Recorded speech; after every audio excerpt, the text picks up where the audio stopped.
성도들의 정성과 또 온 마음을 다해서 드린 찬양 하나님께서 기뻐 받으신 줄로 믿습니다. 2021년 들어와서 첫 대면 저녁 예배입니다. 우리 새벽 예배는 저희가 계속해서 우리가 대면 예배를 드렸는데 처음으로 이렇게 수요 예배 대면 예배를 드리니까 왜 이렇게 떨리죠? 네. 이렇게 떨리고 감사하고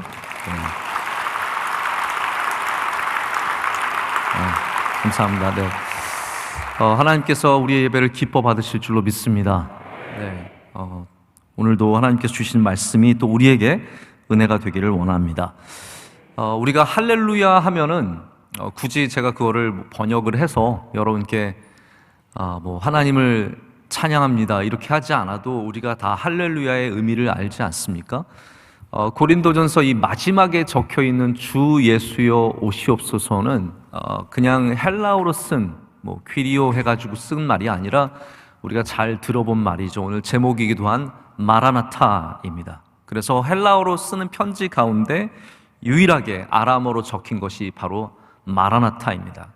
만약에 그랬다면 제가 여러분에게 할렐루야를 해석할 필요가 없듯이 우리 초대교회 교인들에게도 마라나타는 해석할 필요가 없는, 심지어는 다른 문화권의 다른 언어를 가진 사람들도, 아람어를 전혀 모르는 사람들도, 예수님께서 쓰셨던 아람어를 모르는 사람도 아마 이 마라나타를 들으면서 당연히 주 예수여 오시옵소서, 바로 그 귀한 말씀을 생각했을 거라는 생각을 갖습니다.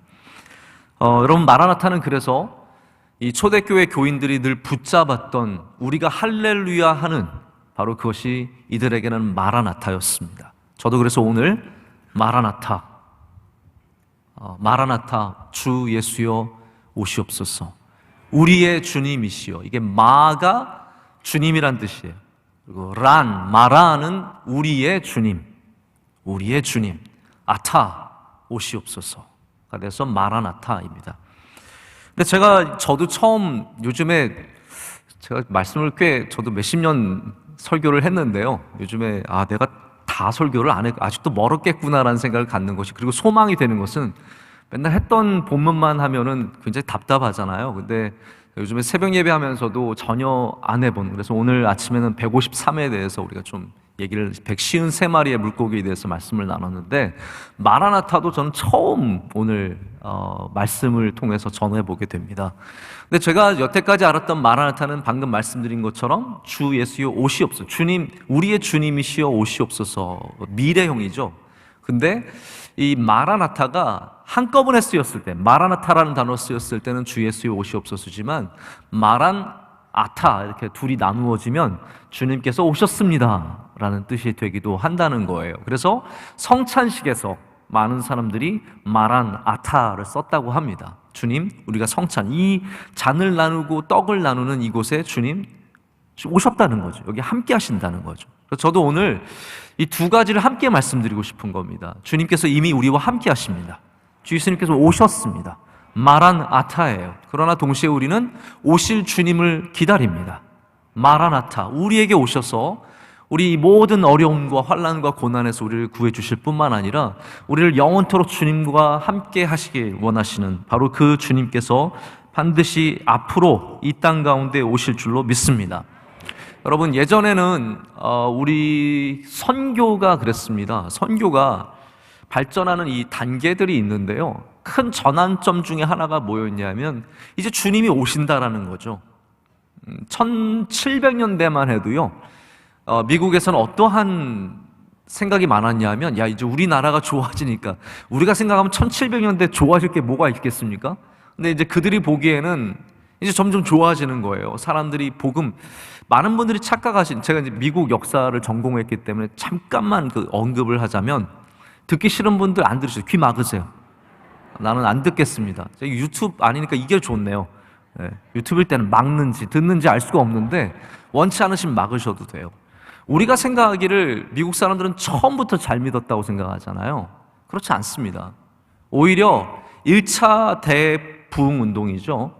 조나단 에드워즈가 시작했던 1차 대부흥운동가 그게 1700년대 초반 중반이에요.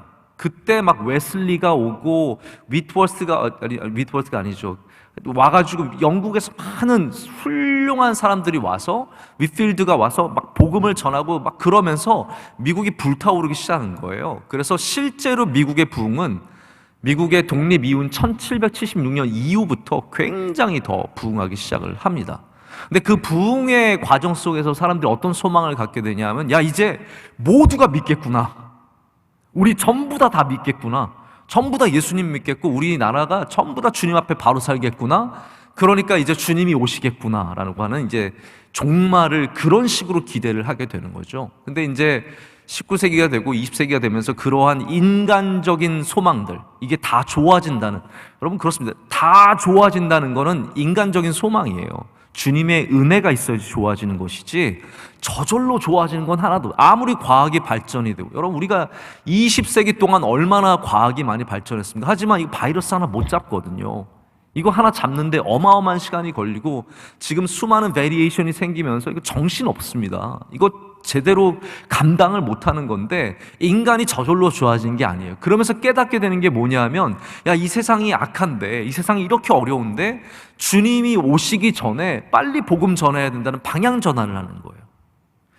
예전에는 우리가 다 믿어야지라는 생각으로 복음을 전했다면 지금은 주님 오시기 전에 빨리 복음을 전해야 한다는 아주 긴급성을 갖고 복음을 전하기 시작한 겁니다.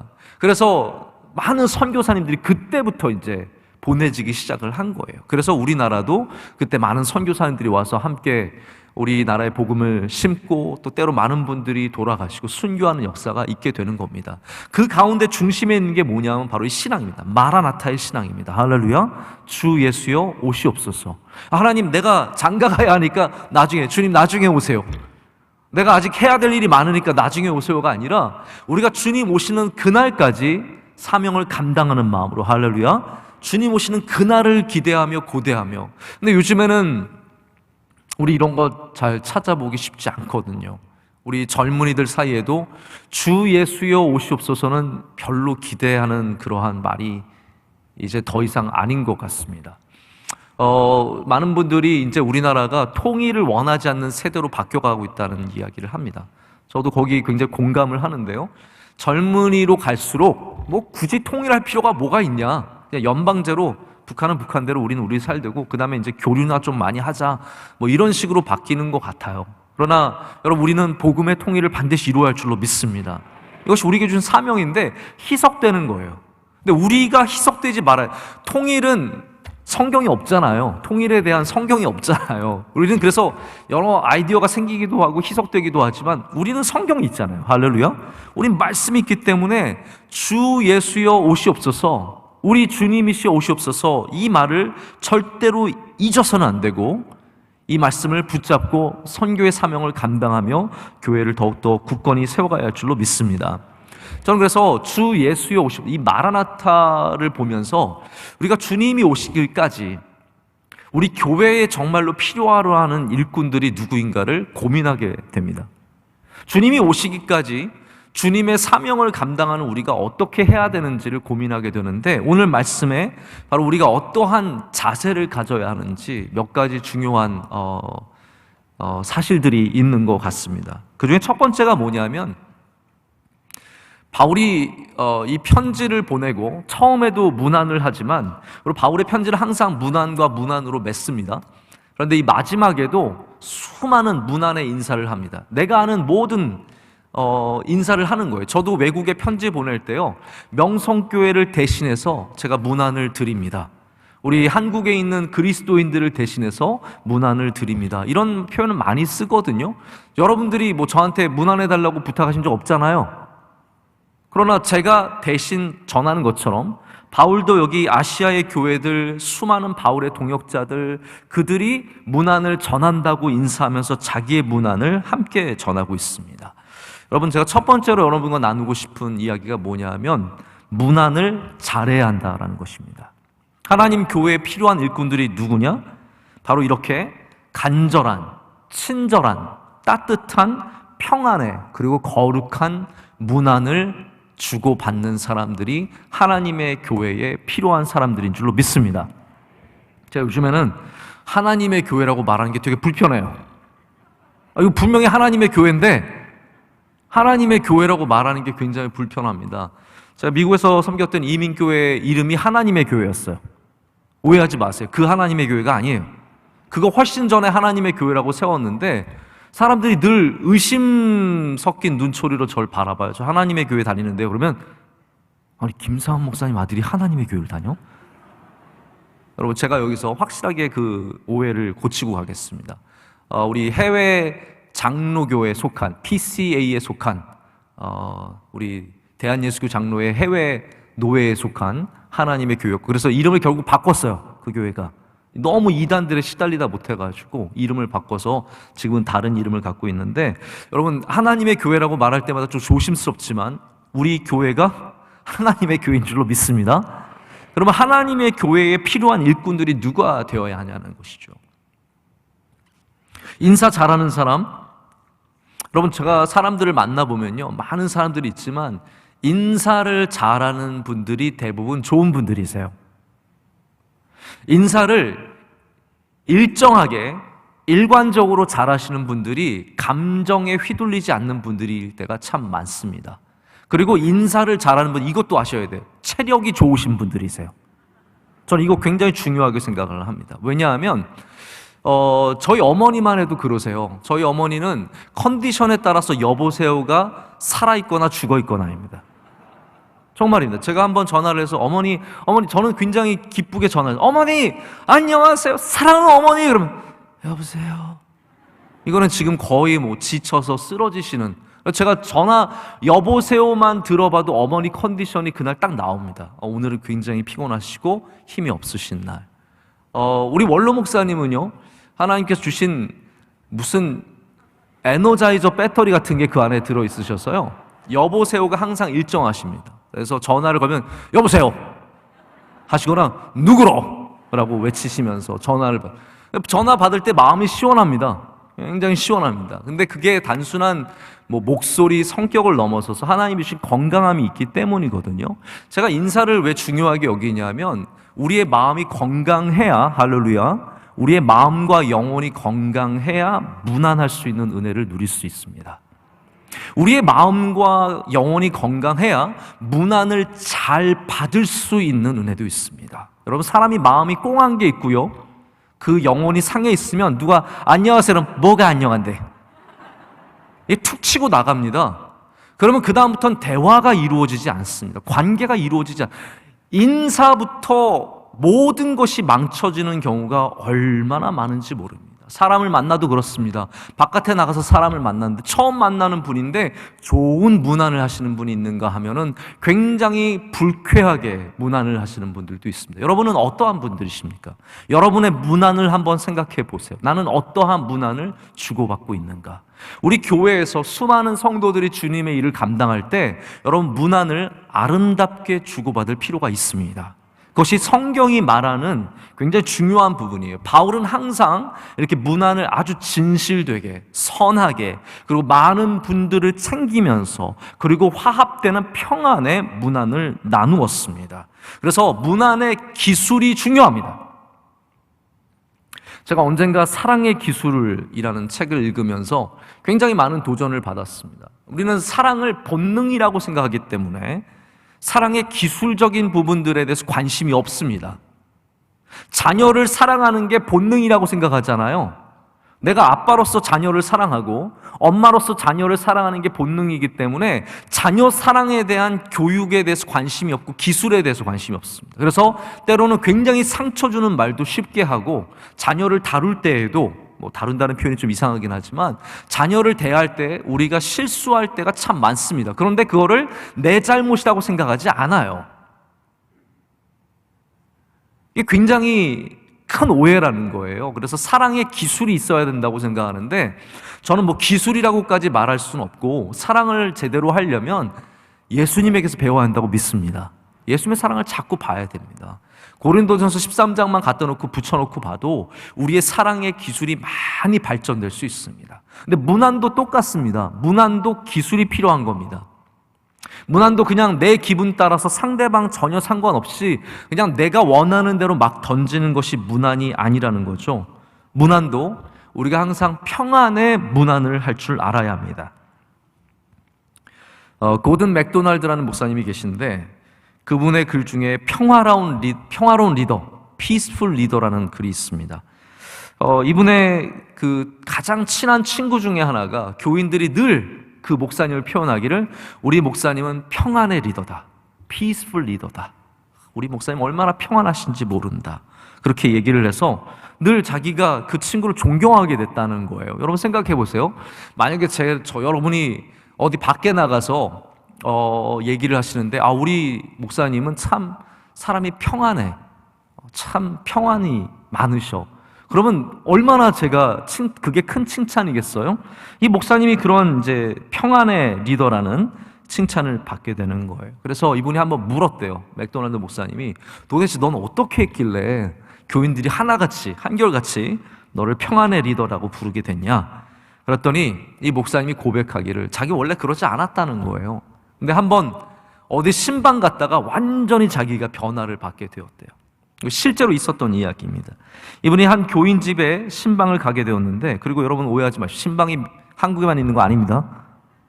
신방이 한국에만 왜 한국에는 신방이 있어가지고? 아닙니다. 이거 전 세계적인 일이고 특별히 예수님이 하셨습니다. 할렐루야. 예수님께서 삭개오의 집에 가셨고요, 나사로의 집에 가셔서 신방을 하셨습니다. 신방은 굉장히 성경적인 이야기예요. 그래서 이 고든 맥도날드 목사님이 물어본 질문에 이제 답을 하는데, 자기가 한번 신방을 가서 그 앞에 이제 도착을 했는데, 미국은 앞마당이 있잖아요. 앞마당도 있고 뒷마당도 있고 있는 그런 집이 있거든요. 앞마당에 한 5살짜리 되는 아이가 놀고 있었대요. 그래서 그 아이를 보니까 교인인 거 자기도 본 적이 있죠. 그래서 아이한테 물은 거예요. 얘야, 나 목사님이야. 가서 엄마 아빠한테 목사님 왔다고 꼭 전해줘. 그렇게 얘기를 했습니다. 그랬더니 아이가 그 이야기를 듣고 5살짜리, 저는 너무 상상이, 우리 막내 같아요. 우리 막내가 그 이야기를 듣고 뛰어와서 뭐라고 얘기를 할까? 여러분 상상해 보세요. 5살짜리 아이가 목사님이 오셔서 야, 엄마 아빠한테 나 왔다고 전해줘 하면은 가서 뭐라고 얘기할까요? 가끔 6살짜리, 7살짜리 아이가 저한테 편지 쓰는 경우가 있어요. 우리 교인들 자녀 중에서요. 그러면 그 아이들이 한결같이 뭐라고 쓰냐면 잘생긴 목사님. 엄마가 시킨 것 같아요. 목사님 너무 멋있어요. 막 제 얼굴을 막 못생기게 그려놓고 멋있다고 이렇게 써놓고. 여러분의 자녀라면 제가 가서 야, 목사님 왔다고 전해줘 뭐라고 얘기할 것 같아요? 이 딸이 들어가면서 현관에서부터 소리를 치면서 들어가는 거예요. 엄마! 교회에서 소리 크게 지르는 화난 아저씨가 왔어요. 교회에서 맨날 소리 지르는 화난 아저씨가 왔어요. 여러분, 신방 목사님이 오실 땐 아이를 치워버리십시오. 아이도 치워버리고 집안에 있는 이상한 것들도 치워버리고 조심해야 됩니다. 이 아이가 화난 아저씨가 왔다. 근데 사실 실제로 저도 가끔 저의 설교 듣다 보면 왜 이렇게 소리를 지르냐라는 생각이 들 때가 있거든요. 물론 평안이라는 것이 소리가 크냐 작으냐 지르냐 안 지르냐의 문제만은 아닐 겁니다. 하지만 내가 평안을 주는 사람인지 아닌지는 여러 우리의 삶의 모습들을 통해서 정해지게 되어 있습니다. 여러분은 평안의 문안을 하시는 분들이십니까? 아니면 누군가를 공격하면서 어렵게 하면서 마음을 힘들게 하는 문안을 하는 사람입니까? 우리 교회에 평안의 인사를 나누는 분들이 많으시길 축복합니다. 권사님 안녕하셨어요? 잘 지내셨어요? 장로님 뵈니까 너무 반가워요. 너무 행복해요. 집사님 오랜만에 만나서 얼마나 기쁜지 몰라. 잘 지내셨어요? 얼굴이 너무 이뻐지셨어요. 제발 살쪘다는 얘기 좀 하지 마시고, 네? 살찐 것 같으면 그냥 입을 다무세요. 네. 얼굴이 좋아 보여 이런 말씀도 하지 마세요. 살찐 사람 다 알아요. 얼굴이 좋아 보인다 그러면 벌써 마음속에 나 살쪘구나 라는 생각 들거든요. 우리 명성교회 안에 주님 오시는 그날 주 예수여 오시옵소서, 우리 그 구호를 갖고 마라나타를 갖고 살아가지만 바로 오늘의 이 시간에는 서로에게 평안을 빌어주는 사람들이 있을 때 우리 교회가 하나님 기뻐하시는 교회가 될 줄로 믿습니다. 평안의 문안 이어서 여러분이 꼭 갖기를 원하는 것은 거룩한 문안입니다. 거룩한 문안입니다. 거룩은 제가 오래전에 배운 그 사실을 저는 잊지 않고 항상 그것을 적용하는데요. 거룩은 구별됨에 있습니다. 이건 그냥 상식적으로 갖고 있으시면 됩니다. 거룩은 구별됨입니다. 그냥 구별되는 것이 아니라 하나님의 것으로 구별될 때 그것은 거룩해집니다. 여러분의 것으로 구별하면 그 거룩해지는 거 아닙니다. 그러나 하나님의 것으로 구별되는 순간부터 그것은 거룩이라는 것을 갖게 됩니다. 그래서 하나님은 내가 거룩하니, 나는 모든 것과 다르다는 말씀이세요. 나는 이 세상에 있는 모든 것과 전혀 다른, 구별되는, 나밖에 없는, 제가 그 표현을 잘 할 수가 없지만 나는 절대로 비슷한 것도 없는 구별된 그러한 존재라고, 나는 거룩하니 너희도 거룩하라라고 말씀하십니다. 할렐루야. 너희도 그렇게 구별되라는 거예요. 이 세상에 수많은 사람들이 있지만 하나님을 믿는 사람으로서 그 거룩함을 가지라고 말씀하시는 겁니다. 구별되라고 말씀하시는 거죠. 우리가 이 세상에 갈 곳이 많지만 오늘 10% 들어올 수 있다는 말에 여러분, 얼마나 많은 여러분들이 이렇게 성전으로 달려오셨습니까? 여러분이 거룩하십니다. 특별히 내가 대단한 사람이어서가 아니라 이곳에 온 곳이 거룩입니다. 이 시간에 여기 있는 것이 거룩입니다. 그렇다면 우리의 문안이 어떻게 거룩해질 수 있겠습니까? 세상의 문안과는 좀 달라야 된다는 말입니다. 세상 사람들이 서로 주고받는 그러한 시시껄껄한 인사와는 조금 달라져야 된다는 것이죠. 정말로 영혼을 살리려고 하는, 사랑을 전하려고 하는, 기쁨을 전하려고 하는, 할렐루야, 우리의 목적이 달라야 된다는 거죠. 우리의 목적이 세상 사람과 똑같이 그냥 잘 알고 잘 지내자, 이게 아니라는 겁니다. 우리의 목적은 뭐냐면요, 같은 믿음의 공동체로 부름받아서 여기에서 복음으로 살아내기 위해서 서로를 위로하고 격려하고 힘주고 함께 손을 잡는, 바로 그것에 있는 줄로 믿습니다. 그래서 거룩한 문안이라는 것은 구별된 문안입니다.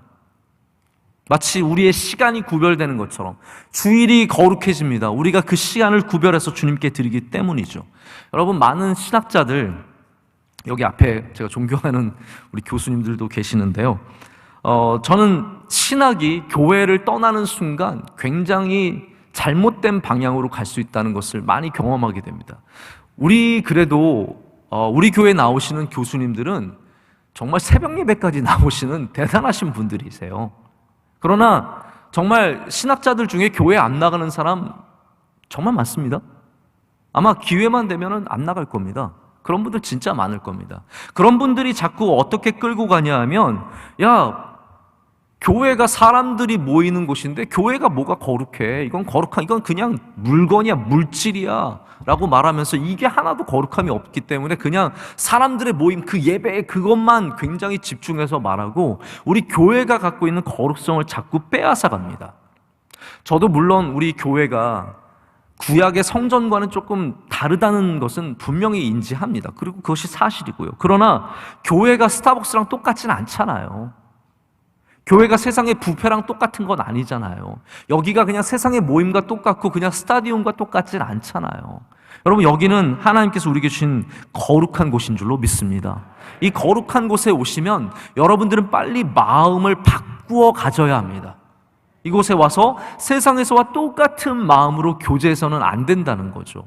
바울도 옛날에 교제했던 사람들 있고 아는 사람들 많이 있습니다. 그러나 그들과의 교제와 지금 이제 복음을 전하는 사람들이 되어서 갖는 성도와의 교제는 너무나 다른 거예요. 때로는 억울할 때가 있고 속상할 때가 있고 괴로울 때가 있고 얄미울 때가 있고 만나기 싫을 때도 있지만 바울은 항상 다시 그들에게 문안합니다. 왜냐하면 거룩하기 때문이죠. 여러분, 거룩하시길 축복합니다. 인사가 좀 달라야 됩니다. 세상의 사람들은 묻는 질문들이 있습니다. 관심 있는 부분들이 있습니다. 우리는 똑같은 거에 관심 있으면 안 됩니다. 세상 사람들은 우리가 무슨 차 모는지 궁금합니다. 물론 저도 궁금할 때가 있어요. 교회 앞에 좋은 차 세워져 있으면 이거 누가 타고 왔을까? 나 혹시 빌려줄까? 궁금할 때가 있습니다. 제가 새노래 명성교회에 있을 때 이제 개척교회고 그러니까 뭐 차들이 들어오면요 그냥 너무 너무 감사한 거예요. 그리고 또 위에서 보면 차들이 세워져 있는 게 보여요. 근데 한 번은 정말 비싼 외제차가 이렇게 들어왔어요. 그래서 야, 우리 교회도 드디어 이런 사람이 나오는구나. 다시 나가더라고요. 차 돌리려고 들어온 거예요. 여러분, 명성교회 서 있는 차 다 우리 교회 아니에요. 그냥 여기 아파트 놀러 온 사람일 수도 있어요. 그냥 지나가다 세워놓고 잠깐 어디 편의점 들리는 사람일 수도 있습니다. 우린 그런 거에 관심 없습니다. 할렐루야. 제가 관심 있었다고 있을 뻔했다고 말씀드리는 거고, 우리의 관심은 그런 게 아닌데 몇 평 사느냐, 가족이 몇 명이냐, 학교 어디 나왔냐, 자녀는 어느 회사 다니느냐, 결혼해서 아이들 몇 명 있느냐, 그거는 세상적인 관심사입니다. 교제하다 보면 알 수 있어요. 그러나 우리의 진정한 관심사는 뭐냐면 이 사람 예수님 사랑하느냐, 할렐루야, 복음으로 인해서 살아가고 있느냐, 믿음이 있느냐, 천국 소망이 있느냐, 우리의 관심사는 조금 다르다는 거죠. 그것이 거룩함입니다. 그 거룩함을 갖지 않으면 우리의 문화는 항상 세상적일 수밖에 없습니다. 회사가 잘 되고 좀 어려울 때가 있는 거 당연히 물을 수 있죠. 그러나 그 관심사조차도 얼마나 버느냐의 문제가 아니라 이분이 그것을 믿음으로 얼마나 잘 감당하고 있느냐, 그것에 대한 관심사가 되어야 할 줄로 믿습니다. 특별히 오늘 바울은 거룩하게 입맞춤으로 서로 문안하라라고 얘기를 하고 있습니다. 여러분, 대한민국 사람이라면 입맞춤의 문안이 무엇이겠습니까? 혹시 여러분 정말로 입 맞추셔서 인사하십니까? 우리는 입 맞추는 문화는 아니잖아요. 한국 사람들이 가끔 유럽에 가서 조금 이제 다니다 보면 유럽 사람들 어떻게 인사해요? 볼로 이렇게 키스를 하잖아요. 그래서 한국 사람들이 어떤 이제 또 서양 여자가 친절하게 볼로 인사를 해주면요, 신나가지고 가서 막 뽀뽀를 해요. 볼에다 뽀뽀를. 그럼 서양 사람 기절합니다. 그 뽀뽀하는 거 아니에요. 소리만 내는 거예요. 볼을 대고 소리만 내주면서 볼을 대는 건데, 우리나라 사람들 모르시는 분들은 진짜 가서 서양 여자 볼에다 그냥 뽀뽀를 해버려가지고 깜짝 놀라는 경우가 있거든요. 우리는 입맞춤의 문화, 심지어 볼에 입을 맞춰도 그것이 굉장히 불편합니다. 우리는 아마도 머리를 숙여서 하거나 인사를 악수로 나누거나 아니면 눈빛으로 서로, 요즘에는 거의 뭐 눈빛으로 서로 이렇게 인사를 하죠. 애잔한 눈빛으로, 손을 잡을 수 없는 그 마스크 너머에 있는 눈을 바라보면서, 아시죠? 우리 손 인사 못하는 거? 이러시면서 서로 이렇게 인사를 많이 하시거든요. 여러분, 우리는 입 맞추는 것은 아닙니다. 하지만 이 거룩함이라는 부분이 절대로 사라져서는 안 됩니다. 제가 입 맞춤을 생각해 보면 생각나는 두 사람이 있습니다. 제가 입 맞춰 본 사람 두 사람을 말하는 게 아니에요. 성경에 입 맞춤 하면 생각나는 두 사람이 있습니다. 여러분, 누가 생각나세요? 입 맞춤. 한 명은 정말로 예수님을 사랑하고 섬겨서 입을 맞춘 사람이고, 또 하나는 예수님을 배반하면서 입을 맞춘 사람입니다. 여러분, 그래서 입맞춤이라는 것이 그 행위 자체에 있는 것이 아니라 그 마음에 있다는 것을 아셔야 됩니다. 그 마음에 있다는 거죠. 누가복음 7장에 보면은 한 죄 지은 여자, 죄 많은 여자예요. 저는 이 말씀이 너무 막 가슴에 아립니다. 이 여자를 소개하는데 죄가 많은 여자라고 얘기합니다. 우리가 알고 있는 마리아죠. 죄 많은 여자. 한때 정말 우리가 절대로 받아들일 수 없는 일을 했던 여자고, 이 여자가 예수께서 바리새인의 집에 앉아 계심을 알고 향유 담은 옥합을 가지고 와서 예수의 뒤로 그 발 곁에 서서 울며 눈물로 그 발을 적시고 자기 머리털로 닦고 그 발에 입 맞추고 향유를 부었다라고 성경은 적고 있습니다. 얼굴은 마주 볼 수도 없는 죄인입니다. 앞서갈 수 없어서 뒤로 갈 수밖에 없는 죄인입니다. 그런데 이 여자는 예수님께 가장 거룩한 입맞춤을 한 여인입니다. 그래서 우리는 그 입맞춤을 기억하고 있습니다. 참된 사랑과 존경의 마음을 담아, 정말 이루 말할 수 없는 사랑과 존경의 마음을 담아서 주님을 그 사랑을 표현하기 위해서 발에 입을 맞춥니다. 여러분, 이거를 우리는 거룩하다라고 말합니다.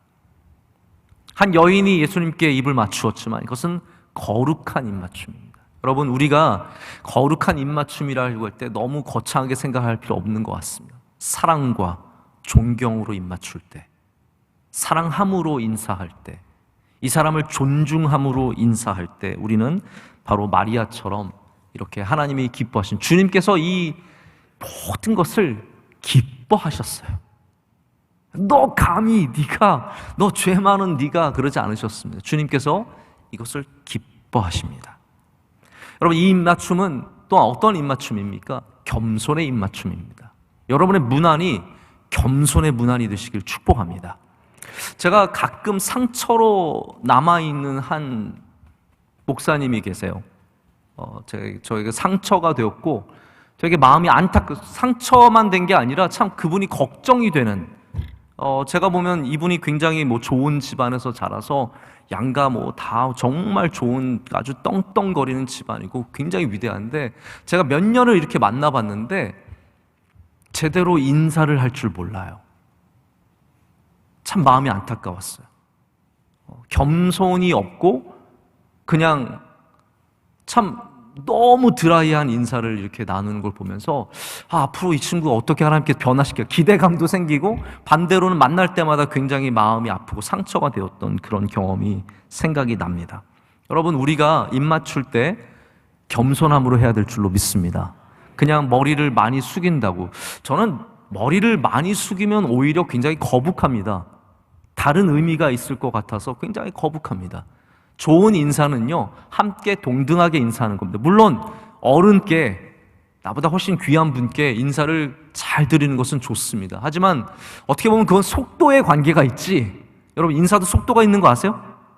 네, 이렇게 인사하는 것과 이렇게 인사하는 것과 속도가 다 다르고 거기에 의미가 다 다른 것 같습니다. 우리가 드릴 수 있는 인사는, 진짜 좋은 인사는 사랑과 존중과 겸손의 인사입니다. 그냥 숙이는 그 각도에만 너무 집중하지 마시고, 우리 교회 안에서 많은 분들 만나실 때 여러분 이런 거룩한 인사를 하시기를 축복합니다. 이것을 주님께서 기뻐하시기 때문이에요. 그래서 이 거룩한 문안에 대한 말씀이 신약 성경에 계속해서 반복해서 나옵니다. 문안은 오늘 이게 잠깐 나온 게 아니에요. 끊임없이 계속해서 이 성경 가운데 반복되면서 우리 가운데 전해집니다. 우리 교회가 문안을 거룩하게 하는 교회가 되기를 간절히 소망합니다. 여러분, 입맞춤은 하나님의 관점에서 보자면 우리에게 주실 수 있는 가장 큰 축복 중에 하나입니다. 우리에게 주실 수 있는 가장 큰 사랑의 표현이기도 합니다. 그래서 우리가 만약에 오늘 주님을 만나 주님께 입맞춤하는 그런 은혜를 누린다면 그건 진짜 큰 은혜가 아닐 수 없습니다. 제가 스펄전 목사님의 설교집을 읽다가 한 이야기를 발견하게 되었는데요. 진짜 옛날 이야기겠죠. 이번에 이 말씀 중에 이런 얘기가 나와요. 페르시아 왕이 아주 아끼는 두 신하가 있었는데 각각 사랑과 관심의 증표를 하나씩 줬대요. 페르시아 왕이 아끼는 두 제자, 이 사람 두 사람이 완전 라이벌인 거예요. 오른팔이니 왼팔이니. 그리고 각각 증표를 주었는데 한 사람은 그것 때문에 굉장히 더 힘이 생기고 한 사람은 질투심과 실망에 사로잡혔다는 거예요. 뭐가 될지 한번, 제가 말씀을 이미 드린 거나 마찬가지인데 한번 생각해 보십시오. 한 사람에게는 왕이 대대로 내려오는 아주 좋고 아름다운 황금 잔을 주었다고 합니다.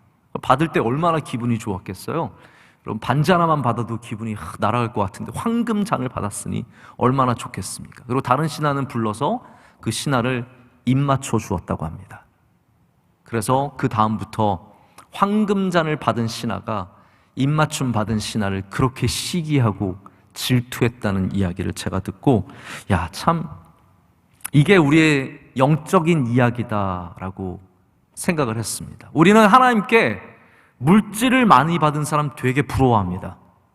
그런 분들 계세요. 하나님께서 사랑하시기 때문에 물질을 주세요. 그게 또 싫어서 주시는 게 아닌 건 아시죠?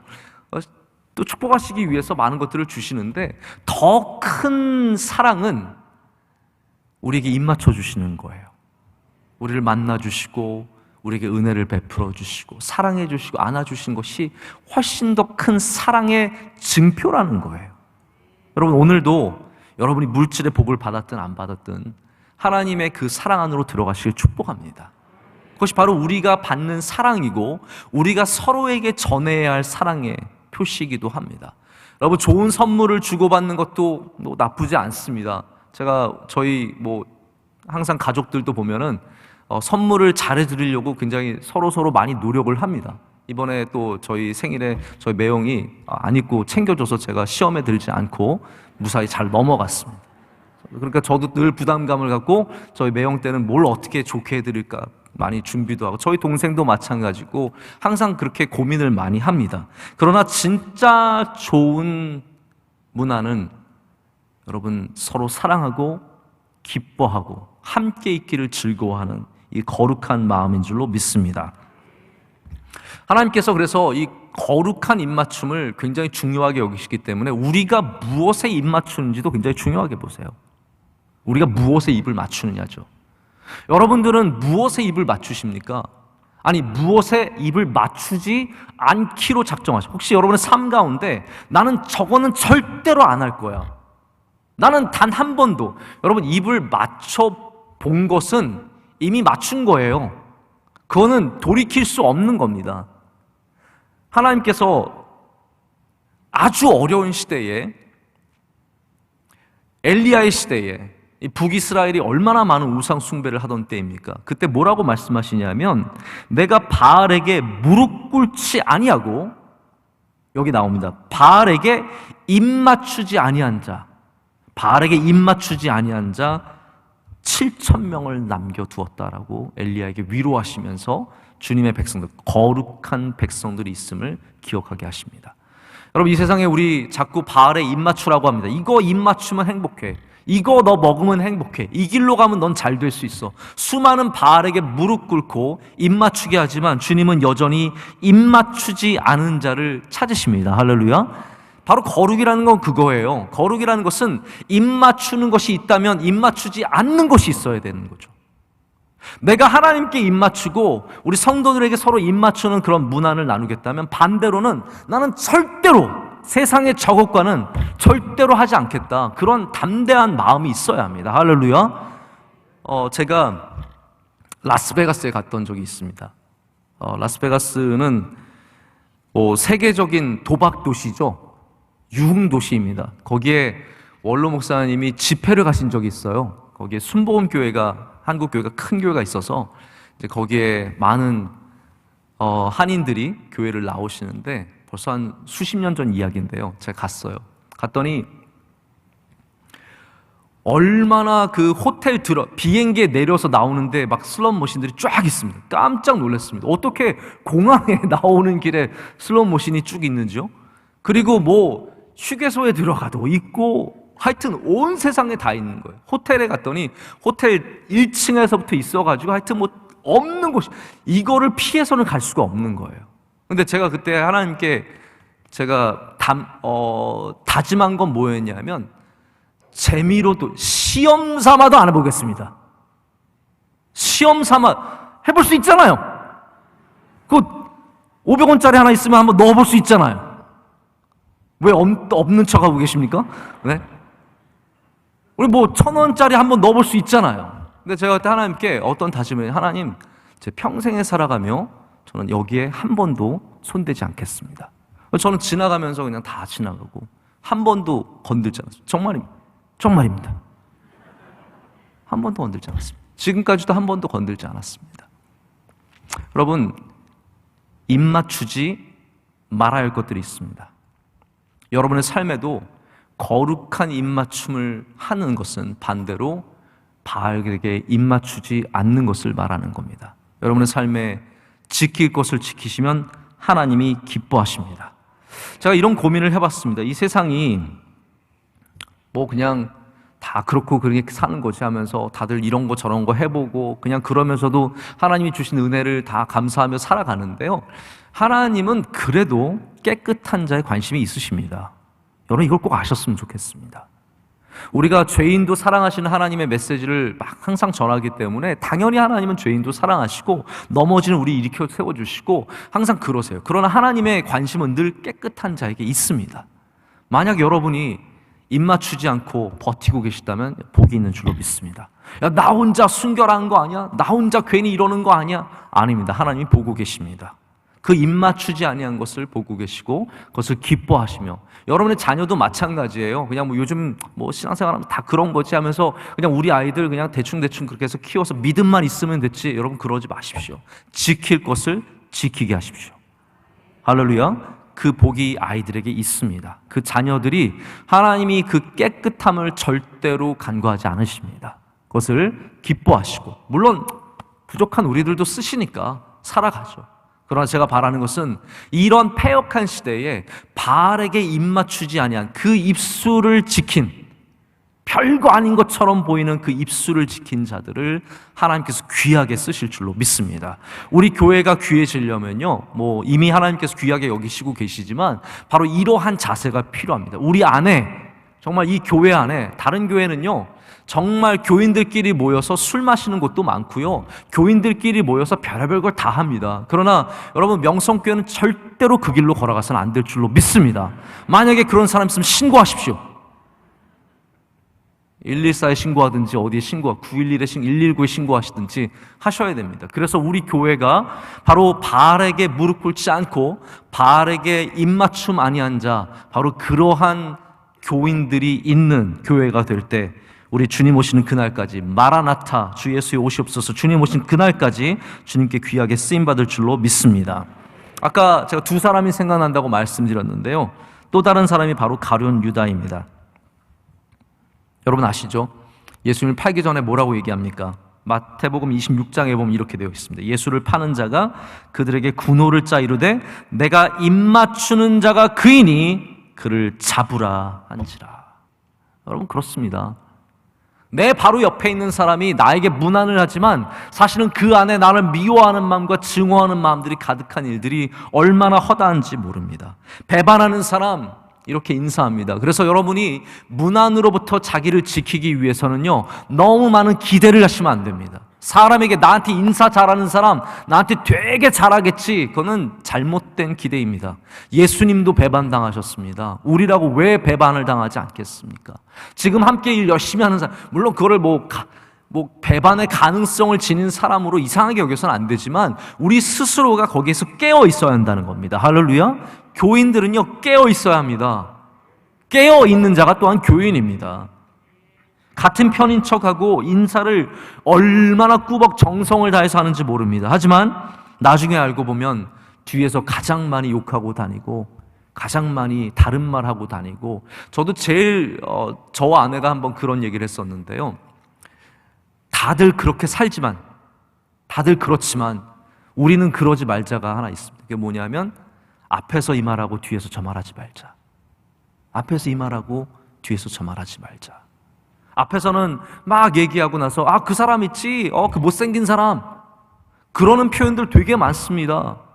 우리가 사람들을 지칭할 때도 앞에서는 예의를 갖추어서 지칭하지만 밖으로 나가서 생각나지 않으면 그 사람 있잖아, 눈 삐뚤한 사람, 그 입술 못생긴 사람 있잖아, 그 못 배운 사람 있잖아, 그 목소리 이상한 사람 있잖아 하면서 우리가 얼마나 많은 그러한 폄하의 말들을 지칭을 하는지 모릅니다. 여러분, 다 이 세상은 유다가 많습니다. 그러나 우리는 유다가 되지 말아야 합니다. 할렐루야. 앞에서는 인사 잘하고 뒤에서는 나쁜 말하는, 앞에서는 은혜 받았어야 하고 뒤에서 오늘도 설교가 이렇게 기네, 목사님 돌아오셔서 너무 좋아하고 속으로는 매일 원로 목사님께 편지 쓰시는,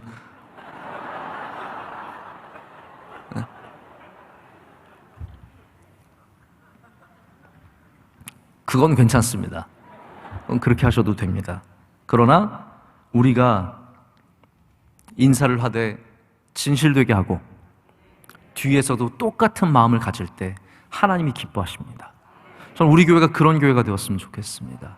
서로 부서 안에서도 일할 때 뒤에서 자꾸 나쁜 말로 힘들게 하지 말고 우리 앞에서 인사하듯이 뒤에서도 귀하게 봐줄 때 여러분의 부서가 복을 받는 겁니다.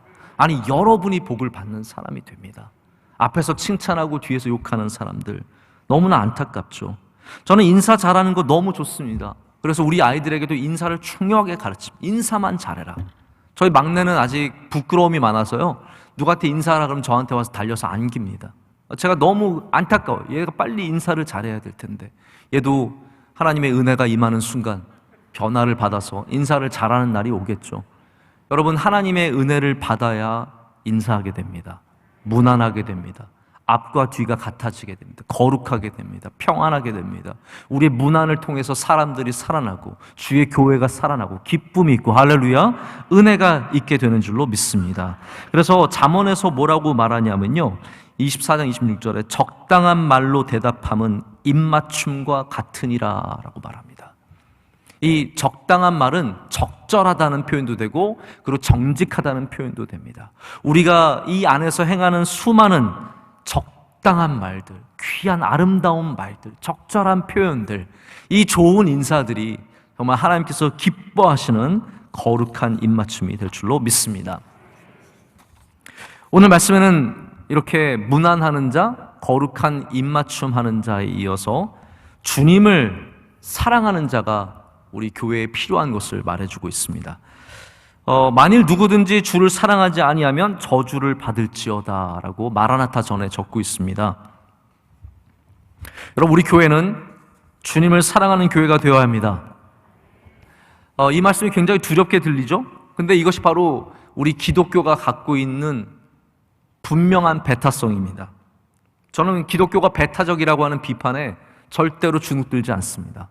우리 기독교는 배타적일 수밖에 없습니다. 우리는 예수 그리스도에는 길이 없다고 믿기 때문입니다.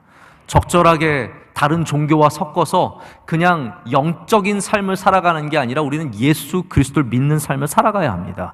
묵상이나 하면서 아니면 명상하면서 무슨 영을 그런 거에 우리는 관심 없습니다. 우리는 예수님의 말씀을 묵상해야 은혜가 있음을 믿습니다. 우리는 그냥 그러한 세상적인 영적인 것을 쫓아가는 것이 아니라 복음만을 쫓아가야 되기 때문입니다. 그래서 성경은요, 복음을 왜곡하는, 여기 주를 사랑하지 아니하면이라는 표현은 무슨 말이냐면 복음을 왜곡하는 모든 거짓 선지자를 향한 표현입니다.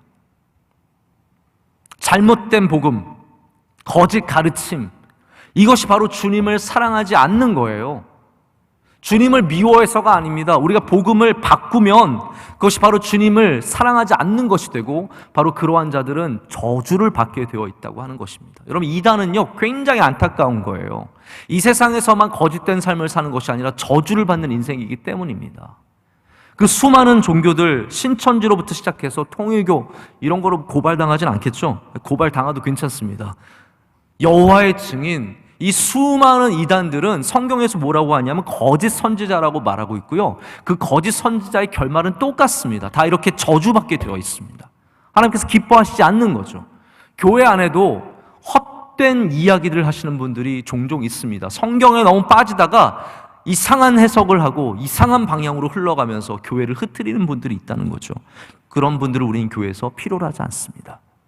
우리 교회는 성경을 조금 더 몰라도 주님을 사랑하는 자들을 필요로 합니다. 그래서 너무 성경 공부에 집착하지 마세요. 성경은 배워야 하고 알아야 하지만 성경 공부가 여러분을 구원하지 않습니다. 조금 더 안다고 좋은 신앙인이 된다는 건 굉장히 착각이에요. 그건 마치 내가 대학교를 나오면 좋은 지식인이 된다는 것과 똑같은 미신이에요. 학교를 졸업한다고 지식인 되는 거 아니에요. 여러분, 대학교 졸업할 때 무슨 생각을 했어요? 내가 뭐 배웠지? 내가 뭘 배운 거지? 내가 배운 게 이거밖에 안 되는데 내가 대학 졸업해도 되는 건가? 저는 심지어 박사학위 졸업할 때도 그런 생각을 했어요. 내가 뭘 배웠지? 나 이래가지고 박사 돼도 되는 건가? 물론 공부했습니다. 우리가 갖고 있는 지식에 대한 욕구가 우리 신앙의 욕구가 아니라는 거예요. 그렇기 때문에 우리는 항상 경계해야 합니다. 할렐루야. 이 시대 우리나라는요, 이게 아주 이 이단들이 들끓고 있는 나라 중에 하나입니다. 절대적으로 여기 조심하고 우리는 오직 교회를 지키고 말씀을 지키고 예배를 지키고 할렐루야, 우리 주 예수 그리스도를 믿는 복음을 지켜야 할 줄로 믿습니다. 그래서 이 고린도전서 10장 32절에 바울이 이거에 대한 중요한 이야기를 합니다. 유대인에게나 헬라인에게나 하나님의 교회에나 거치는 자가 되지 말라라고 얘기합니다. 유대인들도 박해하지 말고 헬라인들도 박해하지 말고 교회를 어렵게 하는 자가 되지 말라는 거예요. 교회를 힘들게 하는 자가 되지 말라는 겁니다. 여러분, 주님을 사랑하면 교회를 함께 사랑할 수밖에 없는 겁니다. 성경이 말하는 당연한 수순이에요. 주님을 여러분, 왜 원로 목사님이 교회를 그렇게 사랑하시는 것 같으세요? 여기 뭐 집착해서요? 여기 뭐 밑에 뭐 파가지고 묻어놨어 그렇습니까? 아닙니다. 예수님을 진짜 사랑하면 교회를 사랑하게 되어 있습니다. 예수님의 몸된 교회이기 때문이에요. 그래서 우리는 교회에 거치는 자가 되지 않는 것, 주님 오시는 그날까지 이 교회를 믿음으로 지켜가는 것을 귀하게 여겨야 할 줄로 믿습니다. 제가 말씀을 정리하겠습니다. 저도 오랜만에 우리 성도들이 앉아 계시니까 신이 나가지고 너무 열심히 전하고 있어요. 바울이 이제 친필로 마지막에 인사를 합니다. 그 말은 다시 말하자면 지금까지 누가 대피를 했다는 말이죠. 마지막에 바울이 자기 글씨를 씁니다. 우리 여러 가지로 추측해 볼 수 있어요. 근데 뭐 당연한 추측은 바울이 이제 시력이 안 좋았죠. 별로 눈이 안 좋았기 때문에 잘 쓰기가 힘들었을 겁니다. 또 바울이 악필이었다는 설도 있는데 편지든 뭐든 글을 잘 쓰면, 예쁘게 쓰면 잘 읽히는 것이 사실이기 때문에 당시에는 이렇게 편지를 대필하는 경우가 많았습니다. 뭐 아시다시피 로마서는 더디오라는 사람이 구체적으로 나와 있어서 대필한 자가 나와 있습니다. 고린도 전서는 우리가 추측컨대 소스데네 1장 1절에 바울이 형제 소스데네와 함께 인사하는 장면이 나옵니다. 그때 나온 소스데네가 아무래도 대필자가 아닐까. 그리고 소스데네는 사도행전 18장에 나오는 회당장의 굉장히 중요한 회당장이죠. 그래서 회당장으로서 아주 큰 박해를 받는 그러한 사람으로 등장하는데, 그때 이제 복음을 받아들인 사람으로 저희가 추측을 합니다. 근데 여기 본문에는 소스데네가 등장도 하지 않아요. 근데 중요한 것은 뭐냐면 하나님의 교회에는 이렇게 친필을 쓰는 바울만 필요한 것이 아니라 대필하는 이름 없는 소스데네도 필요하다는 겁니다. 제가 마라나타, 주 예수여 어서 오시옵소서, 우리의 주님 오시옵소서라는 그 제목으로 말씀을 전하는데, 우리가 그 주님이 오시는 그날까지 이 교회에 필요한 일꾼들에 대한 말씀을 드리고 있습니다. 오늘 말씀 가운데 여러 분들을 말씀을 드렸습니다. 문안을 통해서 평안의 문안, 사랑의 문안, 겸손의 문안, 거룩함의 문안, 이 거룩함의 입맞춤, 우리가 정말 주님을 사랑하는 마음으로 겸손하게 입맞추는 것이 필요하다고 말씀드렸고, 그러한 일꾼들이 이 교회에 필요함을 말씀을 드렸습니다. 바로 그러한 맥락에서 오늘 똑같이 필요한 사람이 바로 이렇게 대필자들입니다. 우리 교회에는 물론 앞서서 일하는 친필로 쓰는 바울과 같은 일꾼들도 많이 있습니다. 근데 우리 모두가 바울이 될 수는 없는 겁니다. 이제 곧 임명이 또 여러 군데 날 텐데, 임명에서 가장 위에 있는 사람은 어쩔 수 없이 몇 명 되지 않습니다. 많은 바울이 있겠지만 모두가 바울이 될 수는 없습니다. 그러나 하나님의 나라에 바울만큼 중요한 사람들이 더디 오고요, 할렐루야, 소스데네입니다. 이렇게 대필하는 사람도 하나님의 귀한 역사를 이루어내는, 아무것도 아닌 것 같지만 글자를 그냥 써내려가는 사람인 것 같지만 주님께서 기뻐하시는, 그래서 여러분, 주인공이 아니어도 괜찮다라는 마음이 있어야 합니다. 나는 주인공이 아니어도 괜찮다. 저도 그 마음을 늘 가지려고 합니다. 제가 유학 생활할 때 저희 청년들이 오면, 하나님께서 나를 유학 보내시려고 하신 것이 아니라 이들을 돌보라고 보내셨나 보다, 내가 주인공이 아니라 어쩌면 이들이 하나님의 나라의 주인공일 수 있겠다라는 생각을 많이 일부러 가졌던 적이 있습니다. 여러분, 우리가 인생에, 우리 삶에, 이 교회에, 하나님의 사역에 다 바울이 될 수는 없습니다. 그러나 여러분이 맡은 일이 비록 글씨를 쓰는 이 작은 일일지라도 하나님께는 분명히 귀한 줄로 믿습니다. 우리 교회에 반드시 필요합니다. 저는 여러분 한 분 한 분이 우리 교회 꼭 필요한 분들이라고 말씀드리고 싶습니다. 여기서 안내를 하시던, 여러분 보이지 않는 곳에서 일하시는 분들이 얼마나 많은데요. 우리 방송실에는 한 번도 못 보시잖아요. 이 코로나 때문에 제일 바쁜 분들이 우리 방송실 분들이거든요. 여기 우리 직원들과 봉사하시는 분들 너무너무 힘들지만 보이지 않는 더디오와 같은 사람으로서, 소스데네와 같은 사람으로서 하나님의 나라의 귀한 일꾼이지 않습니까? 바깥에 우리 촬영분 찾는 집사님들도 계시고 보이지 않는 곳에 일하는 수많은 분들이 여러분들이 정말로 귀한 분들임을 믿습니다. 주인공에게 절대로 열등감 느끼지 마십시오. 바울에게 열등감 느끼지 마십시오. 많은 분들이 원로 목사님 때문에 열등감을 느낍니다. 그래서 공격하기도 하고 질투하기도 하고 미워하기도 하는데 다 손해봅니다.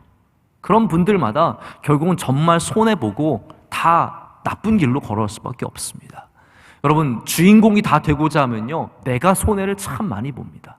오버하게 되고 오해하게 되고 공격하게 되고 결국 하나님께서 기뻐하시지 않는 일들도 많이 행하게 되는 거죠. 하지만 내게 주신 것을 귀하게 여기면, 할렐루야. 그래서 제가 항상 주장하는 게 뭐냐면, 내게 주신 은혜가 있다. 내게 주신 은혜가 있다. 내게 주신 목회가 있고, 내게 주신 설교가 있고, 내게 주신 말씀이 있고, 내게 주신 은사가 있고, 할렐루야.